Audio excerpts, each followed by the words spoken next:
What's up guys? So after the success of a how to skim a wall video, I'm now going to bring you how to apply Weber Monocouche, which is a through coat coloured render. It's been around for quite a long time. I've actually been on a course, myself and a couple of these guys from the team, a few months ago on how to use this product, so I thought I'd give you a bit of an instructional video on how to use it. We're using Render, so what we do is we use this before we apply this. Depending on the substrate that you're actually going onto, because I'm going to be going onto blockwork, it's recommended that we use this. It helps with suction, it also helps give a really good key for the Weber Pro to go on there, because the last thing you want to do is obviously apply it and it fall off or crack or anything like that. So I'll just basically talk you through the process as I'm doing it. So this is the wall that I will be using the Monocouche on. As you can see, it's a mainly block wall. The reason being was this was the original garden wall, hence why these pillars are here, here, and there in that corner. We've just basically infilled it with blocks to give us a flush fitting wall. As you can see, there are cables on this wall, but once the Render is on there and we've got our first coat and our mesh in, that won't cause any problems whatsoever. The beads are cut ready on the floor, so I'm going to get them fixed on, and then we will get our Render onto this wall. First thing to do when applying the Render is obviously mix it. So you need a big bucket and a mixer and one of these bags. So one of these bags actually covers 7.5 square meters, but obviously that depends what you're going on to. It doesn't take into account wastage either. So obviously get a few bags, you can always take it back to the merchant. As with all plastic products, always make sure that you've got a clean bucket, clean tools, clean water as well. If you have dirty water, it can affect the setting times of the product and also the actually affect the product itself, so it might not be as good as it's meant to be. So small amount of water in the bucket and basically just pour it in, same as mixing up any sort of pasta really. Obviously do this in a well ventilated area, don't do it inside if you can help it, and if you do then wear a mask because this dust is not very nice to breathe in.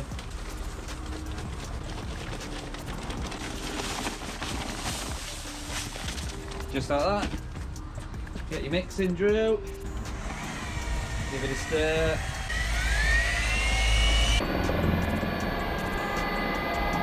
So, as with all plasters, you're looking for a smooth, lump-free consistency. You don't want it to be too thick because you've got to squeeze it at the wall and then use a roller on it afterwards. But at the same time, you don't want it to be too thin that it's just water. So, have a look at that. That is probably about right. So what we need to do is give it another quick mix now to get rid of some of the lumps, and then we've got to leave it for 5 minutes to actually go up a bit, and then remix it, and then we'll go in and set it on the wall.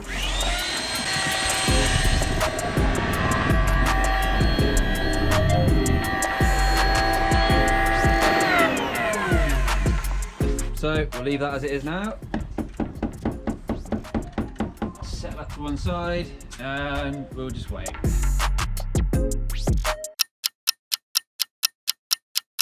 So it's been 5 minutes, let's mix it again. As you can see, it's thickened up a little bit. Well, you don't want to make it too thick. When I said about it being a lump-free consistency, there are going to be some lumps in it, you just don't want big clumps. So, give it a good mix, got plenty of air through it. Always clean your tools off straight away. If it takes you a little bit longer than expected to put this on, you might come out to find that your whisk is dried up and hard and you've got to knock all that off then. So give it a good scrubber. There we go. Let's go. Right, so basically you will need to get this applied to the wall. You can do it left to right, up and down, top and bottom, whichever way you really want to do it, as long as you get a good even coverage all over the wall. Alright, just prime your whole controller up like you would normally, just so it doesn't run off everywhere, and you're good to go. You're not going to get much on your hawk, because it is quite watery, but just keep the bucket near you and you can just keep loading it.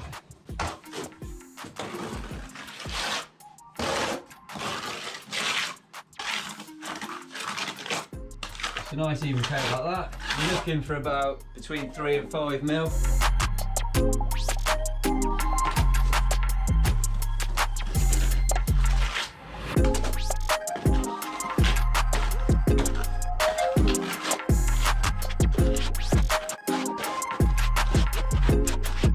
Not really much to say about this bit, is there? Basically, just keep going like this. Don't go too far across the wall before you roll it, because it might start to dry and then you're not going to achieve the right texture that you want on it. You want to get a nice stippled finish, and if it starts to dry, Probably wouldn't do today because it's a bit chilly, but if it does start to dry, you might not get the finish that you want on it. So it's always advisable just to do, like I'll probably go do it to this cap in and then go over with the roller just to show you what to do there.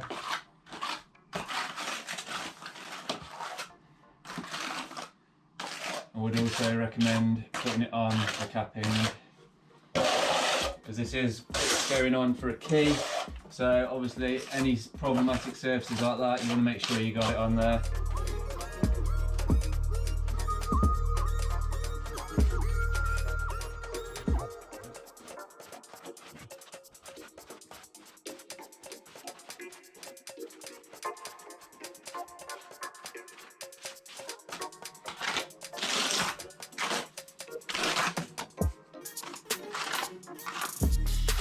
So, I've done this area now, like I said.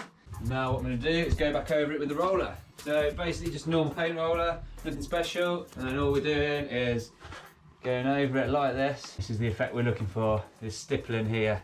So like I mentioned, what that does, it gives you a nice key then for your coat of Monocouche. If you were to go straight onto this, basically it's just going to either not adhere to it or it's going to crack, because the suction will be very high on it. PVAing onto this isn't a good idea.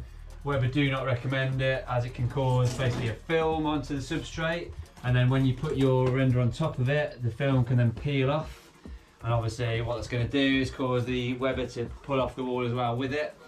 So all your hard work and obviously money is going to fall onto the floor, which you don't really want.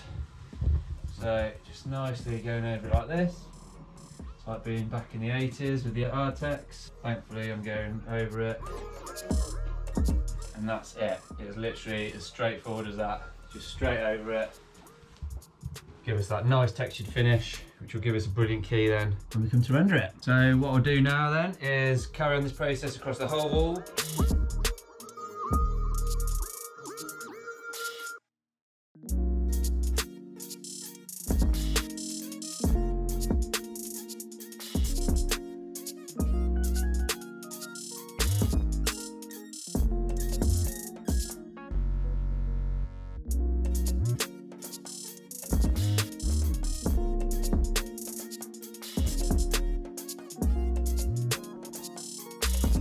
So our wall is now completed. The render aid is fully on and I've gone over it with the roller, as you've seen. There we go. So it's simple as that. Literally just apply the product and then go over it with the roller once it's picked up a bit. I did do that bit that I showed you earlier. I had to go over that because it was still a little bit wet. So make sure it's dried very slightly just so you can get the texture on there and it doesn't just sag down the wall again. One of the key things about this is that it will stop any uneven suction across the wall. Because we've got brickwork there and blockwork there and so on and so on. What this does is, because there's different absorption rates on the different products, this will then make sure then that the whole wall goes off at the same time in stages. As obviously as you're putting it on, it's going to work its way back across with you rather than just going off in random bits, which will cause you problems down the line. Also worth noting is that I fully protected the floor, but some bits still got through. So what you need to do, if you get any of this stuff on the floor, on the walls or anything like that, get it straight off because it will just stick and you will never get it off. It sticks to glass, it sticks to concrete, anything, whatever it gets on, including clothes. As you can see, these clothes are probably ruined now, so these are going to be now my full-time rendering clothes. Pretty trashed. So yeah, what I need to do, like it says on the bag, is just leave this now for 2 to 3 days to fully go off. In warmer conditions, it'd probably be fine to use after a day, but I'm going to make sure this has got enough time to fully cure because it is cold, so I want to make sure it's fully gone off before I go on the top of this Monocouche. So I'll check back in a few days. So guys, we are ready to start the rendering. As you can see in here, this render aid has got off nicely. It's had about 3 days to go off because obviously it needed that long. It does actually stay on the packet 2 to 3 days. So obviously just bear in mind, temperatures will affect that. It might be different on whatever substrate you're going on or like I say, the temperature. So this has had, like I say, 3 days. It's nice and solid now. I've given it a gentle scrape just in case there's any extra high bits on there, just to make sure they don't interfere with our top coats. So what we'll do now is we'll get some mixed up. Here is our mixing station ready and we'll go for it. So what I'm doing is applying this render to the wall. What I need to do is make sure it's going on pretty evenly. As you can see, what you need to do is try and get pretty even coverage because obviously you're going to rule it off and you want it to be as flat as possible. Yeah, so just a gentle work back over it like that, keeping the render working back into itself. Yeah, as you can see, it's pretty flat. So when I come across this with my serrated edge, it will get it nice and flat then ready for the next coat. It is a bit messy, as you can see down here, so make sure obviously the floor is fully protected. It's not as bad as the Rende. This stuff will come off. The Rende, like I mentioned before, is pretty brutal and will stick to absolutely anything. As long as you get this cleaned off pretty soon, it'll be alright. So you don't want to be too precious. If you're spraying it, obviously there's a lot less wastage than when you're using a hawk and trowel, because naturally, you know, the stuff will come off the edge of the trowel, so you're going to get a bit of spillage on the floor. It's unavoidable, really. So what I'll do is carry on across the wall, get all this on, and then we'll go across it with our serrated edge, which I'll show you when we get there exactly why we use the serrated edge. Then we'll get our mesh in. Because we've got different substrates on the wall that we're actually rendering onto, it's recommended that you use a fibre mesh, just to make sure that if there's ever any movement, it holds the render all together and it prevents any cracking.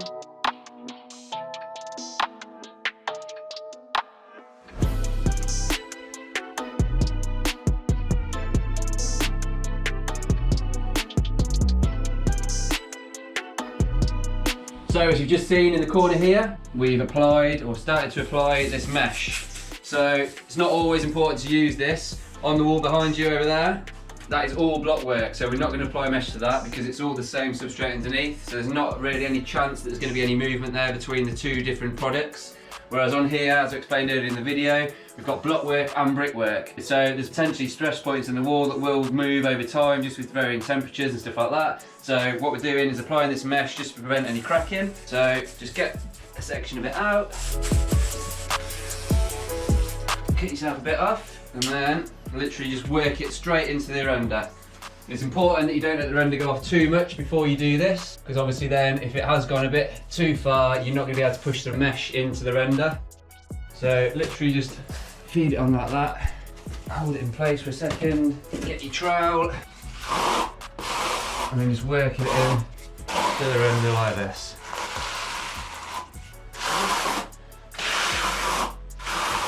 Making sure it's fully bedded into the render. Because what you don't want is this showing through when you put your next coat on. This is a one coat render, but you do apply it in 2 passes. The reason it's called a one coat is because you still apply the second coat when it's wet. So you don't let the first coat go off like a stretch coat like you would with normal render.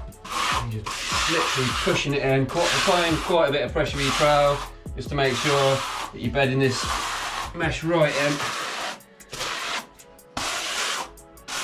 And just smooth it off over the top.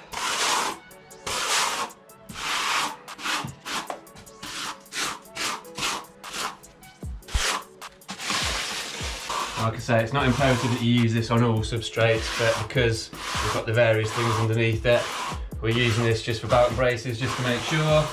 It has got Rende on it, so obviously that's going to help it as well.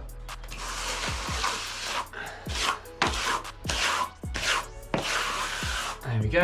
As you've seen as well, I've gone over it with my serrated edge. We use a serrated edge because what that does is it not only rules it off, but it also helps pull any air out. Any bubbles, anything like that, the serrated edge will basically pierce through it and ensure you've got no air in the bottom coat. There we go, just getting that fairly smooth.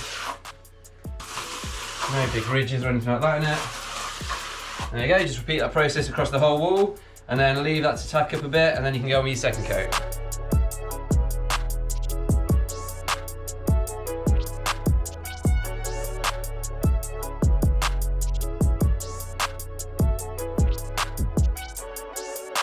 So as you can see, the first coat is on and we've bedded the mesh in. I'm just going to wait a little bit now for it to pick up, so just to dry off ever so slightly, and then I'll go straight over it again with another coat then.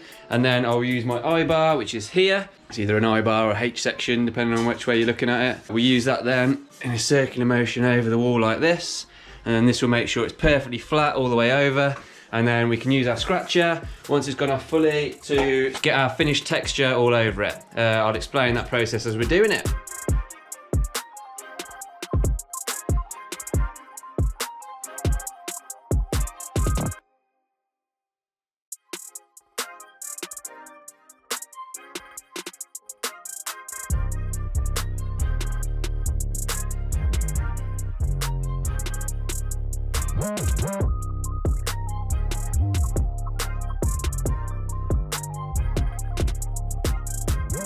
So the next process is to use one of these. This is an I bar or a H bar, depending on which way around you look at it.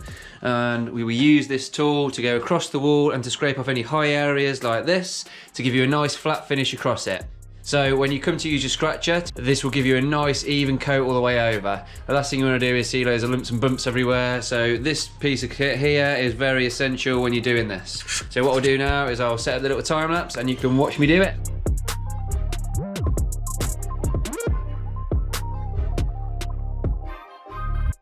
So the surface is now prepared and ready. I will have to leave this now for probably quite some time. To be honest, I'll probably do it in the morning now because it's getting on in the day and the weather's pretty cold, so this is hanging around quite a lot. So what I'll do is in the morning then I'll get my scraper and I'll go over this to give it a nice finish all the way over. It's also worth noting as well that across the bead, what I've done is left it a couple of mil over. Rather than coming flush with the bead when I've trailed it on, I've left it hanging over slightly. Reason being that when we come to use our scraper, we're obviously, as the name suggests, we're scraping some of the surface off. By doing that, you're obviously reducing the thickness. So if you were to leave it flush with the bead, it would then go past the bead when you scrape off. So by leaving it across there, when I come to scrape it off, I will then end up with it flush with the bead as the finished product. Okay, I'll see you in the morning. So the wall is now ready to be scratched up and we're going to use one of these. This is a scratcher, it's a Ragni one. There's plenty of manufacturers out there that do these. There's various different types as well, but for this I'm going to be using this one. So all I need to do is basically go over in a circular motion and we're effectively scratching the surface. The reason you do that is to make sure that you distress the surface of the render so it prevents any cracking. It brings all the chemicals to the front and then you go over it and brush it over just to seal it all in. So yeah, I'll set up the time lapse and you can watch me do it.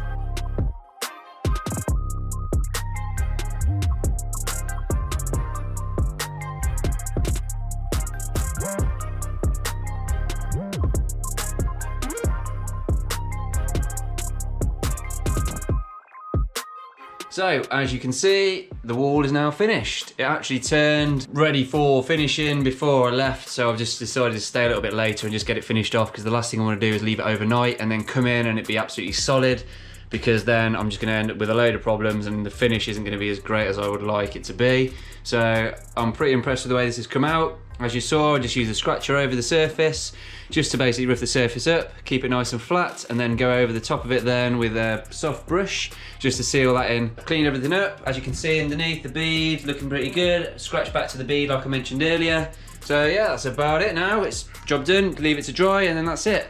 The great thing with this stuff is obviously you don't have to paint it. So that is the colour and that's it. Obviously a bit of maintenance, you can wash it down, stuff like that. But apart from that, you don't need to touch it. So if you've liked this video, make sure you give us a big thumbs up and also subscribe and turn your notifications so every time we release a new video, you'll be notified. If you have any questions about this video or any of our other videos, just leave a comment in the box. You've been watching Build with A&E and how to Monocouche render a wall. Take care, see you next time.